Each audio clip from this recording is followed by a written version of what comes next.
international buffet na nakainan ko. With over 200 plus dishes na. Para sa presyong 1,138 pesos lang.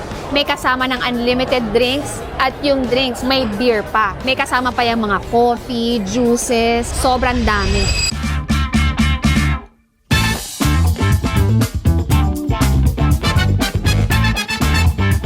So I think dito lang ako nakakita, first time sa mga buffet na pwede kang gumawa ng palabok.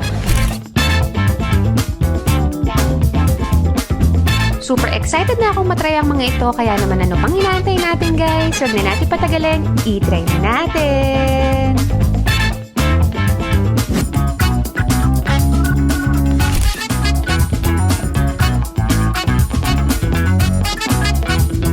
Nandito tayo ngayon sa Gateway dahil meron tayong kakainan na sobrang mura. Hotel vibe siya, pero yung presyo niya hindi pang hotel. Kumpleto siya ng international cuisine. Sobrang dami, magugulat kayo sa presyo. Kaya excited na akong matry ito. Samahan nyo. Let's go!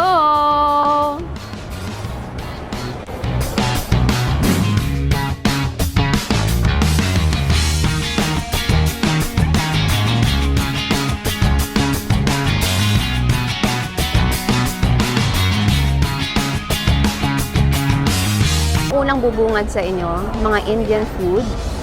So, ito yung vegetable pakora. Hindi natin mabasa eh, ayan. Pero ayan yung may masala nila.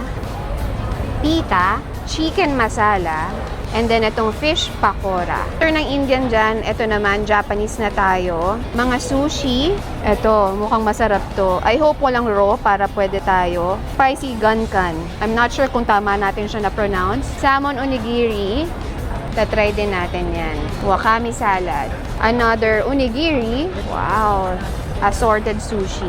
After Indian, ito yung Japanese section nila. Actually, meron pa sila dito. Mahaba yan. Yan, meron silang salmon and tuna sashimi. Wow! Ayan, ang daming sushi. Ewan ko, sa daming color, matatakam talaga kayo.